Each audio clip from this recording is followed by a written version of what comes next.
Michael, Optimum Human Performance, back for another video.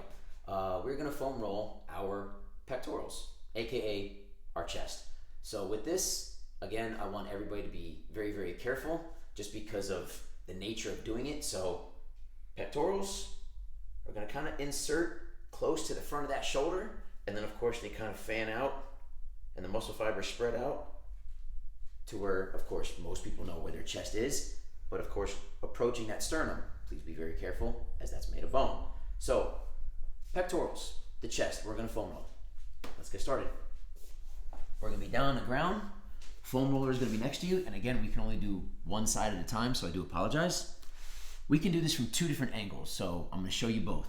Number one, I'm gonna start with that foam roller about 45 degrees. I'm not gonna have it way up in here because it's gonna hit me in the face, in the nose, and the chin.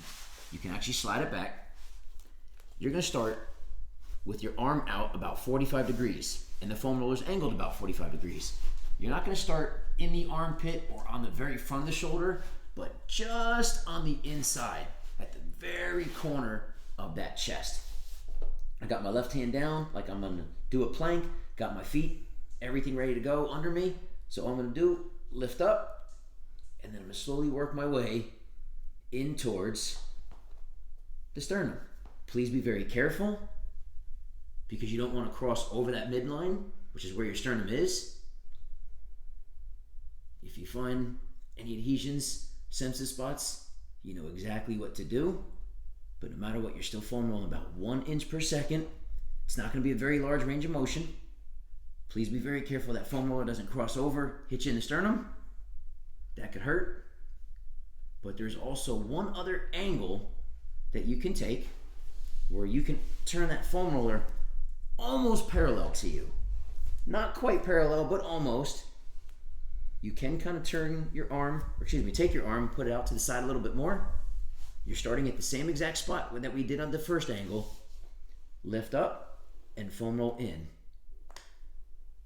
And this time you might be able to get inside the chest a little bit more without that foam roller crossing over that sternum. So you're gonna make your minimum 3 passes. And again, it is not a large range of motion.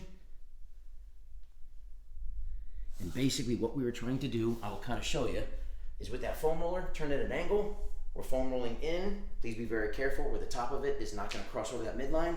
But then when you turn it where it's almost parallel to you, it's almost as though you can kind of get in a little bit more closer to the sternum without ever really hitting it. So 2 different angles you can take.